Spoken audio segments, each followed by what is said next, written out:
And it goes a little something like.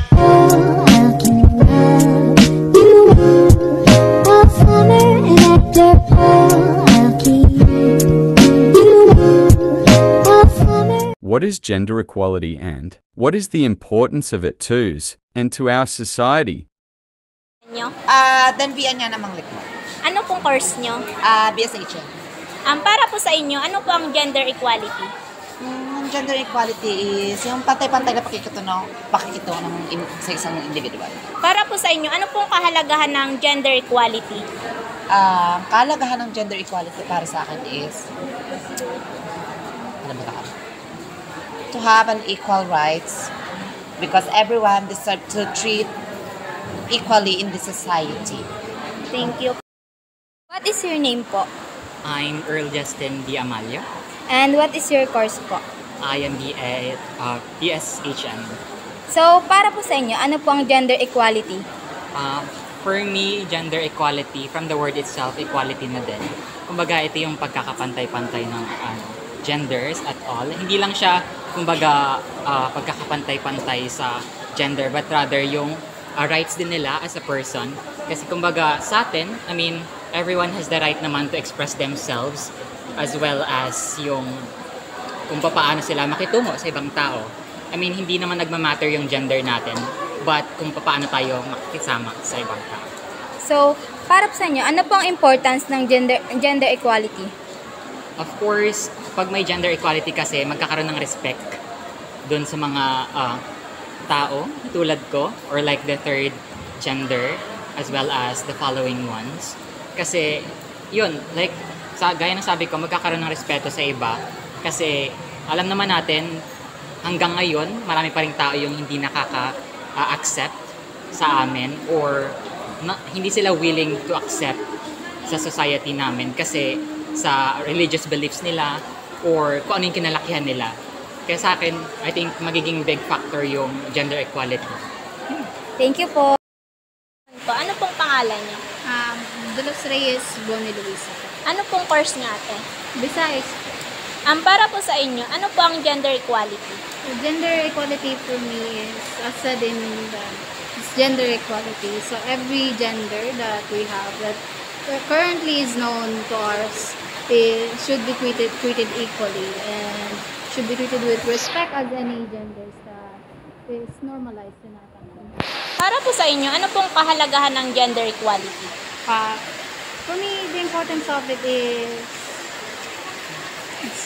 it's very important because not only does it feel for people that is, let's say, those in the LGBT community more welcomed and more accepted in our country, it's also a way to, it's also a step to modernization, especially in our country, since we're also aiming to modernize our economy. That's important. Gender equality is very important. Thank you po. Ano ang pangalan niyo po? Marian Rose de Guzman. Ikaw po? Mary Angelus Enon. Ano pong course niyo po? PSKOM. So, para po sa inyo, ano po ang gender equality? Yung pagkakapantay-pantay ng lahat ng mga kasarian na pantay-pantay na responsibilidad, pantay-pantay na pagtrato sa lahat ng babae, lalaki man, or tomboy or bakla man, pare-parehas. Halimbawa yung sa pagtanggap sa kanila sa isang trabaho, hindi pinipili yung kasarian ng isang tao para tanggapin siya dun sa posisyon na hinahanap sa isang trabaho. And para po sa ano po ang kahalagahan ng gender equality?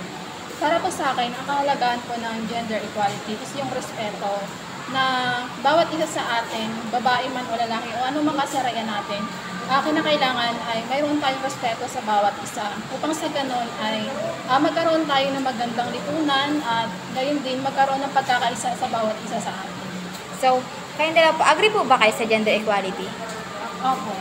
Thank you po. What's your name po? Carly Sales po. And what is your course? Architecture po. So, para po sa inyo, ano po ang gender equality?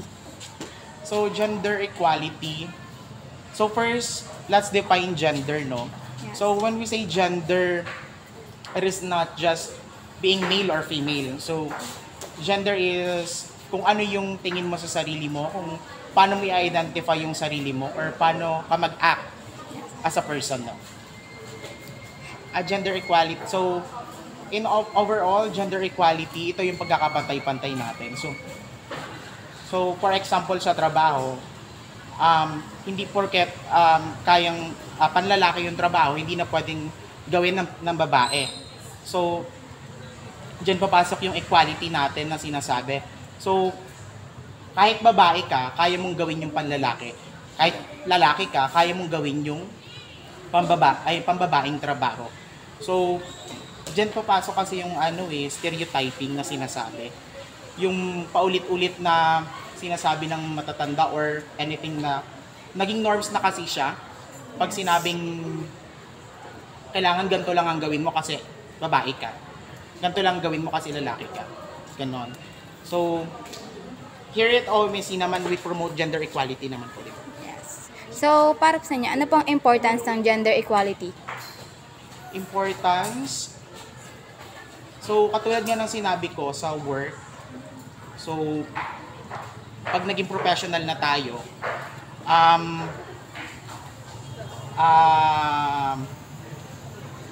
may mga company naman na ready na sa mga ganitong issue. So, depende na lang talaga sa employee kung paano nila i-embody sa sarili nila yung sinasabi nating gender equality. So, pagkakapantay-pantay natin sa environment natin na ginagalawan. So, tayo lang rin naman ang magkakasama, di ba? So, dapat i-stick natin sa sarili natin na hindi lang basta't lalaki ka, hindi lang basta't babae ka. Kailangan,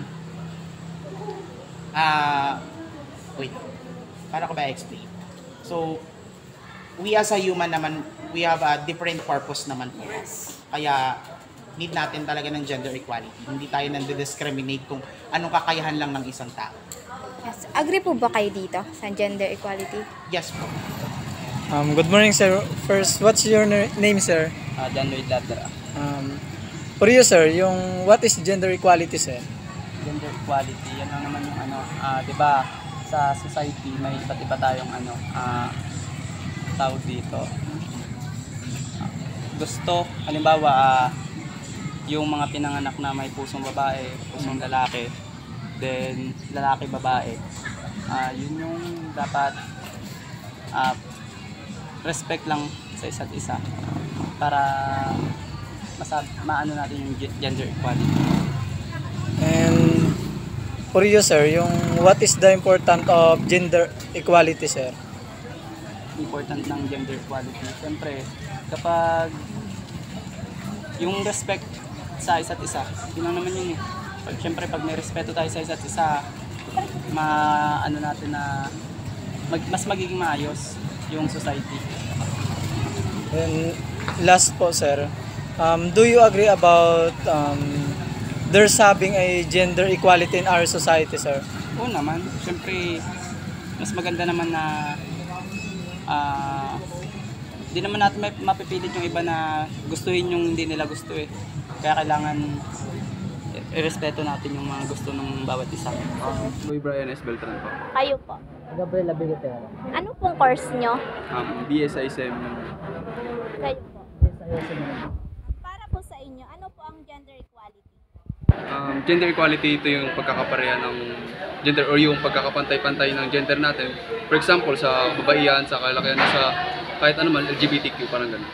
Kayo po, meron po ba kayo madagdag? Gender equality kasi, ito yung pagkakaiba-iba. Tapos, sinasabi dito na, parang walang gender discrimination, gender bias, parang equality lang lahat. Ano pong importance ng gender equality? Para sa akin siguro yun nga, yung pagkakapantay-pantay ng gender natin, kung ano man yung kinalakihan natin, kung ano man yung sa culture natin, gano'n. Parang yun yung pagkakapantay-pantay. Sa inyo po? Para sa akin sa ngayon kasi marami na, di bang, mahalaga to kasi marami ng may mga namumuno ng mga babae, may mga namumuno ng mga ibang gender, kaya mas maganda yung equality pagdating sa gender. Agree po ba kayo ng pagkakaroon ng gender equality? Yes. Kayo po? Opo. Bakit po? Yun nga, siyempre, nasa 21st century na tayo. Siyempre, marami nang sumibol na mga gender natin kung ano man tayo sa kinalaki natin, parang gano'n na siyempre, as tayo mga human na siyempre, marami tayong kagustuhan na siyempre sa gender natin, parang gano'n. Kung ano man yung parang tinitibok ng puso natin, parang gano'n. Kayo po? Yes, agree ako. Kasi sa panahon ngayon, dapat wala nang discrimination, di ba? Pagdating sa mga culture, marami tayong nasasalamuha mga culture, mga religion, dapat doon pa lang may gender equality na. Thank you po. Good morning po. What is your name po? My name is Dan Clark Ibusyo po. And your course po? BSHM po 1A. Sa tingin niyo po, ano pong gender roles mo in this society natin? Gender role? Yes po. Yung parang ano po, yung role mo in society na to na nakabatay sa gender mo. Siguro as bi, siguro dahil multitask or marami kaming kayang gawin, hindi lang naman sa part ng pagiging, sa part na lalaki, kundi sa part din ng gusto din naman siguro yun. Pero pantay at siguro kaya naman gawing lahat. So, what is gender equality po para sa'yo? Siguro, gender equality is pagkakapantay-pantay lahat ng gender, hindi lang po sa side ng LGBTs, kundi po sa lahat po ng iba pang gender like so girl and boy po, and then siguro yun lang po muna. And what is the importance po of gender equality? Important siguro for wait lang. Loading. Ano pa ulit nga po yung tanong? What is the importance po of gender equality? Important siguro para mas magkaroon po ng peace sa lahat, and then wala po masyadong nasasaktan or natatama ang ibang gender, para po mas maging sensitive po sa lahat or sa mga sasabihin ng ibang tao. So, do you agree po ba of having gender equality in our society, and why? Oo naman, kasi bakit hindi, di ba? Mas maganda naman na pantay-pantay lahat, walang nagmamataas or walang minaapakang tao. Michael Pimentel from BS Cream 1C. Para po sa inyo, ano ang gender equality? Ang gender equality ay yung pagkakapantay-pantay ng mga kasarian at walang pinipiling kahit anong antas sa buhay. Agree ka ba sa pagkakaroon ng gender equality? Oo, agree ako. Para sa iyo, ano ang importance ng gender equality? Ayun nga, ang kahalagan ng gender equality ay nagkakapantay-pantay tayo. Wala tayong dapat na mapakang ibang tao. Dapat lahat tayo pare-parehas. Good morning po. What is your name po? I'm Danica Fulio po. And what is your course po? I'm from BS Accountancy, 4th year student. So, para po sa inyo, what is gender equality? For me, gender equality, yun yung parang pagdating sa work or lahat ng trabaho, pagdating sa walang gender discrimination, kailangan pantay-pantay siya. Ganun. So, what is the importance po of gender equality para sa inyo? For me, ang importance ng gender equality, yun nga, pagdating sa anumang trabaho, kung kaya man ng lalaki yan, dapat kaya din ng babae. Walang discrimination pagdating sa kung ano man yung trabaho nila, nasabi nila, pag lalaki, dapat lalaki lang gumawa na to sa trabaho ganito. Dapat pag kaya ng lalaki, syempre kaya din ng babae. Do you agree po in gender equality, and why po? Yes, kasi ganoon pa rin, balik pa rin tayo sa discrimination. Kasi pag ang tingin nila kapag paggawaing lalaki lang, dapat sa lalaki lang yun. Then, yun nga, nagkakaroon siya ng discrimination sa mga babae na pag babae, yung parang kakayahan ng babae, nakalimit lang siya sa gantong bagay. Hindi siya pwedeng gawing kung kaya ng lalaki na hindi kaya ng babae, ganun. Yun lang din, babalik lang tayo sa discrimination na dapat pantay-pantay lang tayo pagdating sa work, pagtingin sa isang trabaho.